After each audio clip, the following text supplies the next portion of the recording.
نحمدہ و نصلی علی رسول الکریم اما بعد اعوذ باللہ من الشیطان الرجیم بسم اللہ الرحمن الرحیم رب اشرح لی صدری ویسر لی امری واحلل عقدۃ من لسانی یفقہوا قولی صدق اللہ العظیم۔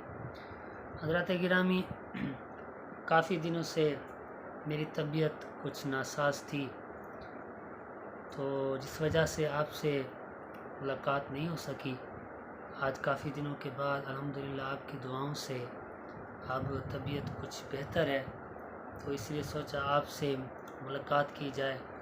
جیسا کہ آپ سب کو معلوم ہے کہ محرم الحرام کا مہینہ ہے، اور حضرت سیدنا امام حسین رضی اللہ تعالیٰ عنہ کی شہادت کے حوالے سے اس ماہ مبارک کا جو احترام کیا جاتا ہے وہ آپ سب جانتے ہیں۔ تو میں آپ کے سامنے حضرت سیدنا امام حسین رضی اللہ تعالیٰ عنہ کی شہادت کے حوالے سے ایک دو باتیں عرض کروں گا۔ دیکھنا یہ ہے کہ شہادت کی وجہ کیا تھی، اسباب شہادت کیا تھے۔ ایک دو وجوہات میں آپ کے سامنے عرض کرتا ہوں، انشاءاللہ پھر جیسے جیسے مزید آگے بڑھتے جائیں گے آپ کو حضرت سیدنا امام حسین رضی اللہ تعالیٰ عنہ کی سیرت کے حوالے سے آپ کو بتایا جائے گا۔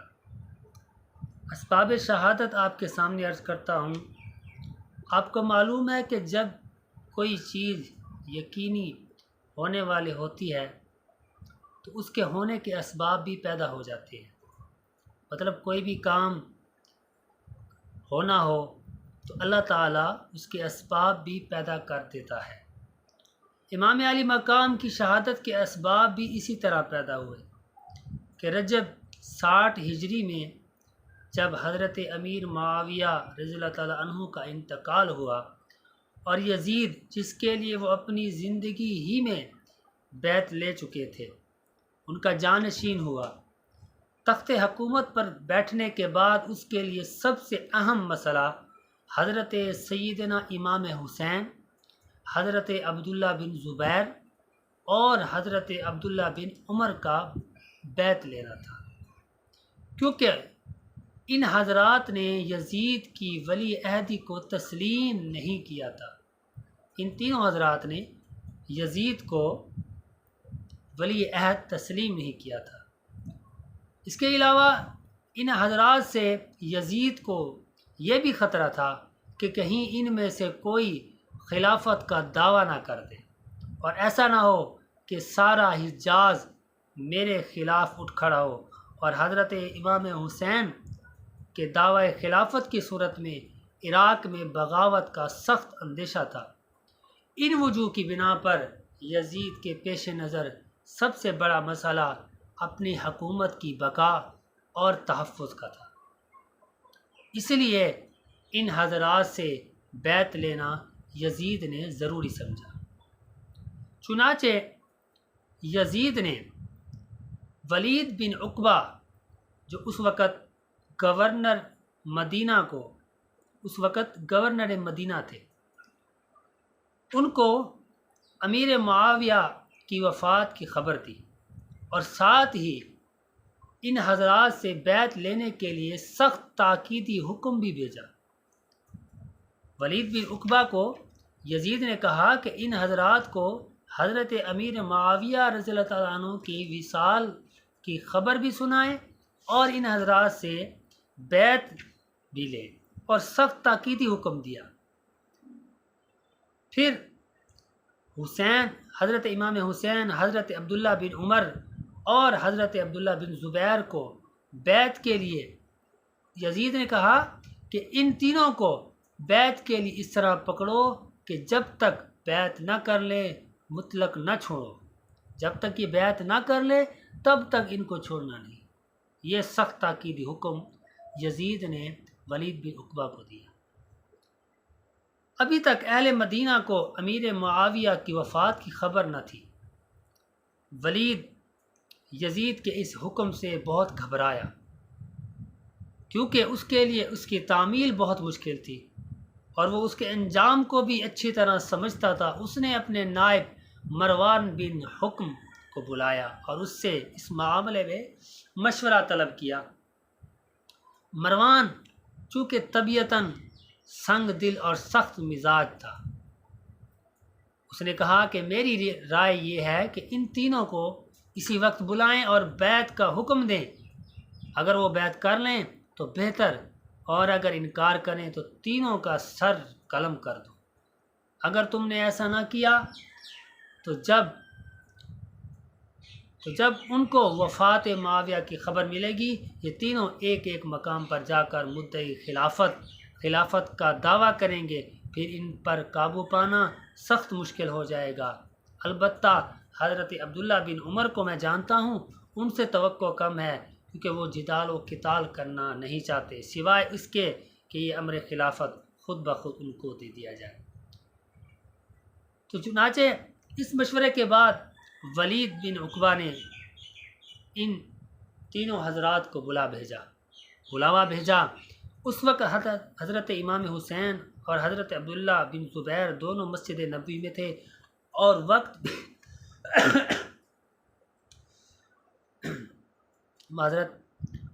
وقت بھی ایسا تھا کہ اس میں ولید کسی سے ملاقات نہیں کرتا تھا۔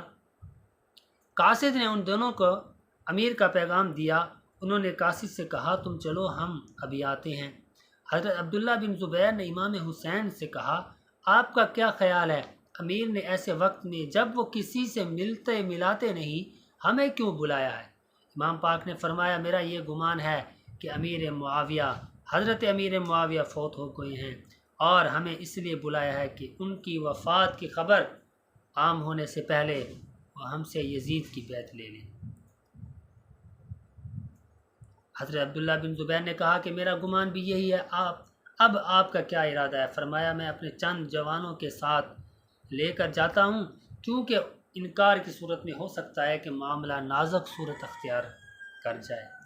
تو چنانچہ اپنی حفاظت کا سامان خرید کے ولید کے پاس پہنچے اور مکان کے باہر اپنے جوانوں کو متعین کر دیا اور ان سے کہا کہ اگر میں تمہیں بلاؤں یا تم سنو کہ میری آواز بلند ہو رہی ہے تو فوراً اندر آ جانا، جب تک میں باہر نہ آؤں یہاں سے ہرگز نہ آنا، یہاں سے ہرگز تم ادھر ادھر نہ ہونا۔ آپ اندر گئے اور سلام کے الفاظ کہہ کر بیٹھ گئے۔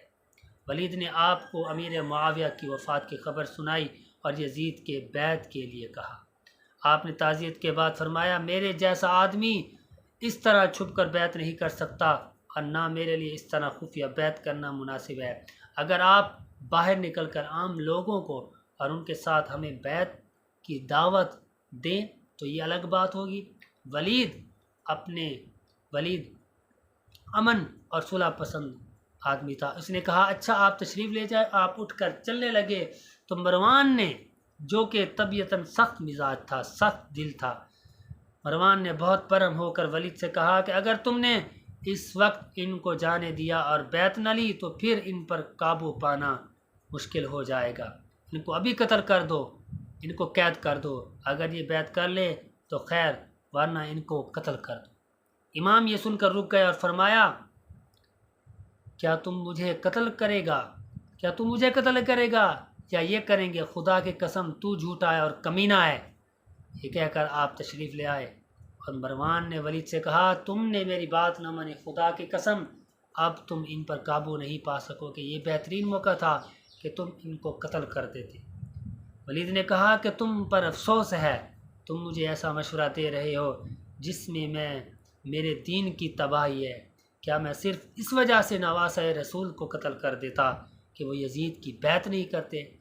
اگر مجھے دنیا بھر کا مال و متاع مل جائے تو بھی میں ان کے خون سے اپنے ہاتھوں کو آلودہ نہ کروں۔ خدا کی قسم قیامت کے دن جس سے خون حسین کی بات پرس ہوگی وہ ضرور اللہ کے سامنے ذلیل و رسوا ہوگا۔ مروان نے کہا تم ٹھیک کہتے ہو، اور یہ الفاظ مروان نے صرف ظاہری دائری کے لیے، ظاہری دکھاوے کے لیے کہہ دیے تھے، ورنہ دل میں ولید کی بات کو وہ ناپسند کرتا تھا۔ عزیزان گرامی، یہ ایک پہلا مرحلہ تھا، پہلا مسئلہ تھا، پہلی بات تھی شہادت کی، جہاں سے حضرت سیدنا امام حسین رضی اللہ تعالیٰ عنہ کی شہادت اسباب شہادت کا آغاز ہوتا ہے۔ انشاءاللہ آگے ہم آپ سے بات کریں گے، آپ کو بتائیں گے کہ حضرت سیدنا امام حسین رضی اللہ تعالیٰ عنہ کو کس طرح اہل کوفہ نے خطوط لکھے، کس طرح حضرت امام حسین رضی اللہ تعالیٰ عنہ کے ساتھ اہل کوفہ نے بغاوت کی، اور اہل کوفہ والوں نے اور یزید نے کس طرح آپ کے اوپر ظلم و ستم کیا۔ آپ نے اگر میرا یہ چینل سبسکرائب نہیں کیا تو آپ اس چینل کو سبسکرائب کریں اور بیل آئیکن کے بٹن کو ٹچ کر دیں تاکہ ہمارا اور آپ کا، میرا اور آپ کا یہ یارانہ قائم و دائم رہے۔ وما علینا الا البلاغ۔